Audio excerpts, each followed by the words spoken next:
जिस तरीके से अब लगातार यहाँ पर जो अटैक लगातार किए जा रहे हैं, गैर कश्मीरियों की अगर बात करें तो अभी हाल ही में 2 और मजदूरों पर फायरिंग की गई। गनीमत ये रही कि उनकी जान बच गई, घायल वो हुए। उससे पहले जिस तरीके से मजदूरों पर कार्रवाई की गई थी, मजदूरों पर फायरिंग की गई थी, वहां पर 7 लोगों की जान चली गई थी। और सेना का जो काफिला होता है उस पर अटैक किया जाता है। लगातार जिस तरीके से इनकी ये नापाक हरकतें बढ़ी हैं, क्या ये नई घुसपैठ हुई है या फिर पहले से ही यहाँ पर इतनी तादाद में इतनी तादाद में जो आतंकी हैं वो दुबके बैठे हुए थे?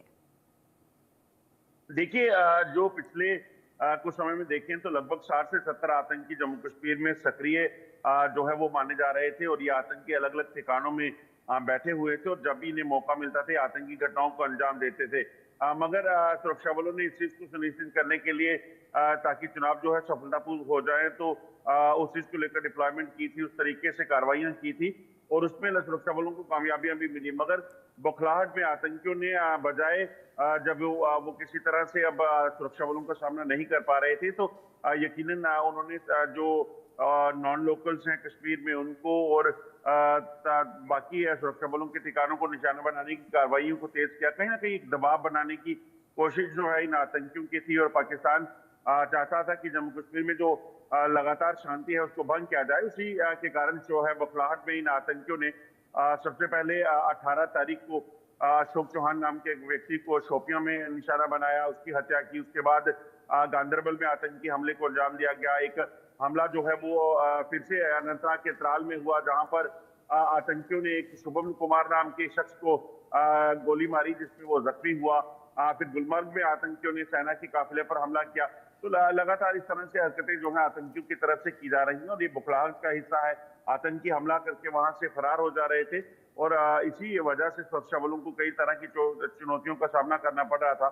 मगर सुरक्षा बलों ने भी इस चीज को सुनिश्चित किया कि अब आतंकियों के छुपने के ठिकाने पर हमला किया जाएगा और पिछले अगर आप कुछ दिनों में देखें तो ये दिखा भी है जिस तरीके से बटल में 3 आतंकी मारे गए। कल जब खानियार में आतंकियों के मौजूदगी की खबर मिली सुरक्षा बलों ने ऑपरेशन को लॉन्च किया और वहां पर एक आतंकी को मार गिराया। उस्मान नाम का ये आतंकी लश्कर का कमांडर जो है वो बताया जाता है। इसी तरह से 2 आतंकियों को जो है अनंतनाग के शांगश में मार गिराया गया जब ये आतंकी जो है उस इलाके में छुपे हुए थे। जिसमें एक आतंकी जो है आपको बता दूं कि अरबाज नाम का है जो कि पीएफएफ जो आतंकी संगठन है जैसे मोहम्मद का मुखोटा है उसका जो है कमांडर बताया जा रहा है और इस आतंकी को भी सुरक्षा बलों ने मार गिराया। तो कहीं ना कहीं कोशिश ये कि किसी भी तरीके से जम्मू कश्मीर में छुपे इन आतंकियों का सफाया हो सके और ये और अरबाज नाम का जो आतंकी है इसी ने डोडा में सेना की एक टुकड़ी पर हमला किया था जिसमें कैप्टन थापा और उनके 3 साथियों की मौत हुई थी। इसके बाद इन्हीं आतंकियों के साथ मुठभेड़ जो है अनंतनाग के जंगल में हुई थी जिसमें 2 सेना के जवान जो है शहीद हुए थे। तो ये आतंकी जो है वो आतंकी कमांडर जो है वो कई आतंकी हमलों में शामिल था। अब उसको मार गिराया गया है। कहीं ना कहीं आतंकी नेटवर्क को फिर से खड़ा करने की जो कोशिश इन आतंकी कमांडरों की है पाकिस्तान की है उसको जो है वो नाकाम किया गया है। बिल्कुल, बिल्कुल। और अजय, जिस तरीके से आपने महत्वपूर्ण जानकारी ये दी है कि यहाँ पर अब पूरी तरह से इस गिरोह को ध्वस्त जिस तरीके से किया जा रहा है, बड़ी कार्रवाई जो है लगातार इन पर देखी जा रही है। लेकिन क्या ये माना जाए कि अभी सर्दियाँ जो है सर्दियों के दिन काफ़ी नज़दीक है, सर्दी बढ़ती जा रही है, ऐसे में बर्फबारी से पहले ये ज़्यादा से ज़्यादा घुसपैठ करने की आतंक की कोशिश कर रहे हैं और ज़्यादा से ज़्यादा अटैक करने की कोशिश कर रहे हैं, तो मौसम का भी इनकी हरकतों पर कुछ प्रभाव देखा जाता है क्या? देखिए दरअसल सर्दियों के दिनों में बर्फबारी हो जाती है और उसके बाद नई जो घुसपैठ एलओसी से होती है उसमें कहीं ना कहीं काफी परेशानी होती है। तो ऐसे में आतंकी जो है वो सर्दियों से पहले यहाँ घुसपैठ करके पहुंचे इस चीज की कोशिशें जो है वो की जा रही हैं। इसी का नतीजा आपने देखा कि पिछले दिनों बारामूला कुपवाड़ा में उड़ी में पुंछ में यहाँ पर आतंकियों की तरफ से घुसपैठ के प्रयास हुए जिन्हें सेना ने विफल कर दिया है। मगर कहीं ना कहीं आतंकियों की कोशिश होती है कि वो ज्यादा से ज्यादा तादाद में जो है वो घुसपैठ करके जम्मू कश्मीर में पहुंचे ताकि यहाँ पर आतंकी गतिविधियों को तेज किया जा सके। बिल्कुल अजय, इसी के साथ अगर बात की जाए तो देखिए विधानसभा चुनाव होने के बाद से लगातार इन आतंकियों की हरकतों में काफी बढ़ोतरी हुई है और अलग अलग जगहों पर एक ही पैटर्न के साथ वारदातों को ये आतंकी जो हैं वो अंजाम दे रहे हैं और अचानक से इस तरीके से इन आतंकी गतिविधियों में वृद्धि होना ये बड़ा सवाल है। देखिए बिल्कुल जिस तरीके से लगातार आतंकी जम्मू में या कश्मीर में अलग अलग ठिकानों में छुपे हुए थे। ये आतंकी कहीं ना कहीं इसी ताक में थे कि जब इन्हें सरहद पार यानी कि पाकिस्तान में बैठे इनके आकाओं से जो है वो हुक्म मिलेगा तो ये किसी हमले को अंजाम देंगे, और यही हो भी रहा है। दरअसल ये डायरेक्ट सेना के साथ जो है वो कॉन्फ्लिक्ट नहीं लेना चाहते, और इसीलिए आप देखेंगे तो इन्होंने जितने भी हमले किए हैं, ये हमले या तो सेना की वाहनों पर किए गए हैं, या फिर जो मासूम लोग वहां पे रहते हैं, जैसे कंस्ट्रक्शन कंपनी के वर्कर जिनको गांधरबल के गगनगिर में हमला करके निशाना बनाया गया था, क्योंकि वो निहत्थे थे, वहां खाना खा रहे थे, उन पर जो है हमला किया गया। इसी तरह से शुभम हो, अशोक चौहान हो, या फिर कल भी 2 दिन पहले जो आतंकियों ने हमला किया था नॉन लोकल्स पर, वो मासूम लोग जो वहां पर जल शक्ति मिशन के तहत वो वहां पे काम कर रहे थे अपनी रोजी रोटी कमाने के लिए, उनको निशाना बनाया गया। तो कहीं ना कहीं निहत्थे लोगों को निशाना बनाने की कोशिश जो है वो पाकिस्तान की इसीलिए होती है कि ज्यादा से ज्यादा नुकसान जो है वो मासूम लोगों का करें और उनका कोई नुकसान ना हो, और वहां से वो भागने में कामयाब रहे। तो इस तरह की पैटर्न जो है वो इस्तेमाल कर रहे हैं, मगर सेना भी लगातार लगी हुई है कि किसी भी तरह से इन छुपे हुए आतंकियों को ढूंढ निकाला जा सके, उनको सफाया किया जा सके। बिल्कुल अजय, और जिस तरीके से कार्रवाई की जा रही है और आतंक पर ये प्रचंड प्रहार देखा जा रहा है, एक एक कर इनके नापाक इरादों को ध्वस्त किया जा रहा है और इन आतंकियों को ढेर किया जा रहा है। आप पूरे सर्च ऑपरेशन पर नजर बनाए रखिएगा। फिलहाल के लिए शुक्रिया आपका इन तमाम अपडेट्स के लिए।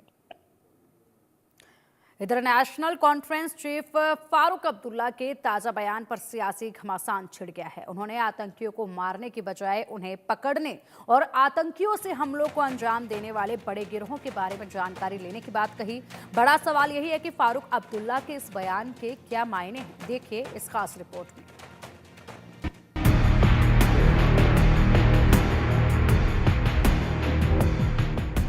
आतंकी घटनाओं से दहला जम्मू कश्मीर। पिछले 36 घंटों में 3 एनकाउंटर। आतंकी घटनाओं पर फारूक के सवाल। आतंकी हमलों की होनी चाहिए जांच। क्या उमर सरकार को अस्थिर करने की हो रही है साजिश? जम्मू कश्मीर में जब से उमर अब्दुल्ला की सरकार बनी है, आतंकी घटनाएं बढ़ी हैं। ये कहना है नेशनल कॉन्फ्रेंस के चीफ फारूक अब्दुल्ला का। उन्हें इन आतंकी घटनाओं के पीछे उमर सरकार को अस्थिर करने की साजिश की बू आ रही है। इसमें एक बात जरूर है, इसकी तहकीकात होनी चाहिए कि ये कैसे है कि हुकूमत आ गई है और ये हो रहा है।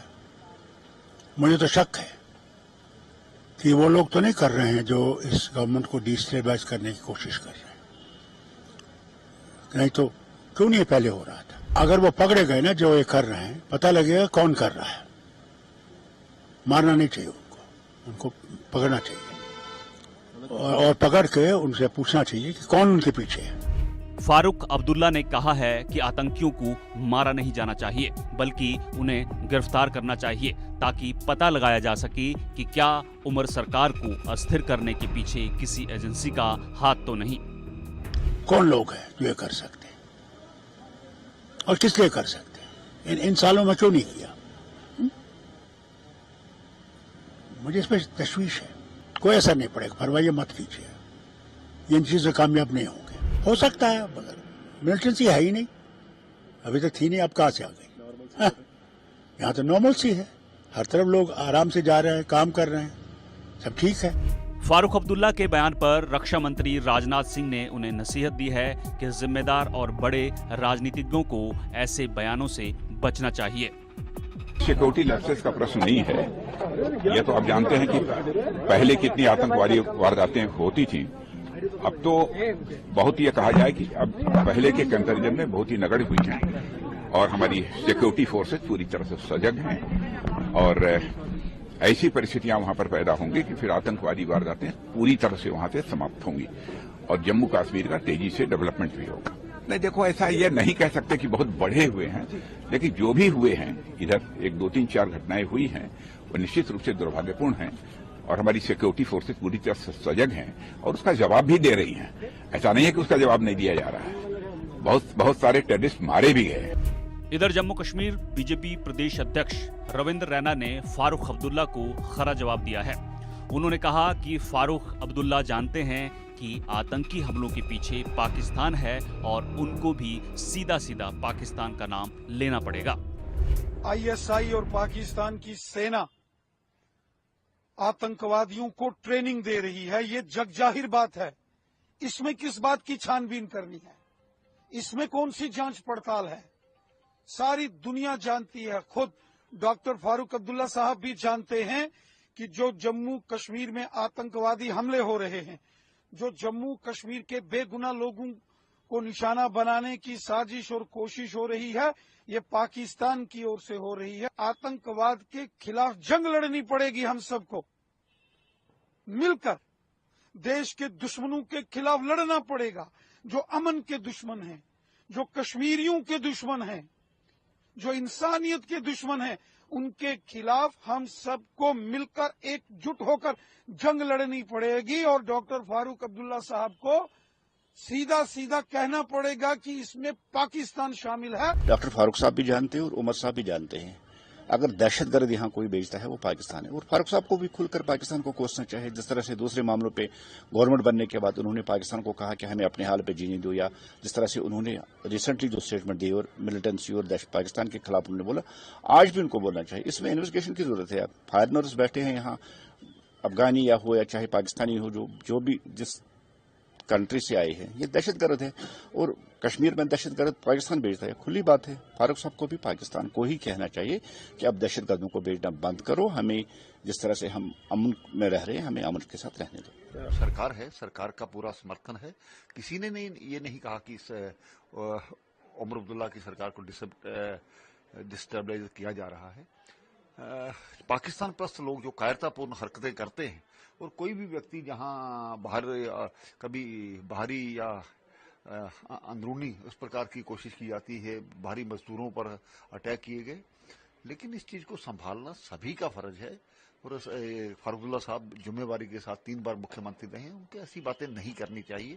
सुरक्षा बलों के कारण से ही जीरो टॉलरेंस की नीति लेकर के जो काम कर रहे हैं, अपनी शहादत देकर के कामयाब कर रहे हैं, क्या वो इस प्रकार की व्यवस्था को खड़ा करेंगे? बिल्कुल गलत है, गलत बयानबाजी है। इस प्रकार की जिम्मेवारी जो है वो गैर जिम्मेवार जो बातें हैं वो नहीं करनी चाहिए। फारूक के बयान से AIMIM प्रमुख असदुद्दीन ओवैसी को भी मोदी सरकार को घेरने का मौका मिल गया। उन्होंने सवाल किया है कि आखिर कैसे आतंकी बॉर्डर क्रॉस करके जम्मू कश्मीर में खुलेआम फायरिंग की घटनाओं को अंजाम दे रहे हैं। पाकिस्तान से टेररिस्ट कैसे हमारे देश में आ रहे हैं? आपको रोकना चाहिए, उनको पकड़ना चाहिए, और हमारे देश के अंदर आकर वो गरीब लेबरर्स जो बिहार और यूपी के, उनको गोली मार रहे हैं, उनके कैंप में जाकर गोली मार रहे हैं।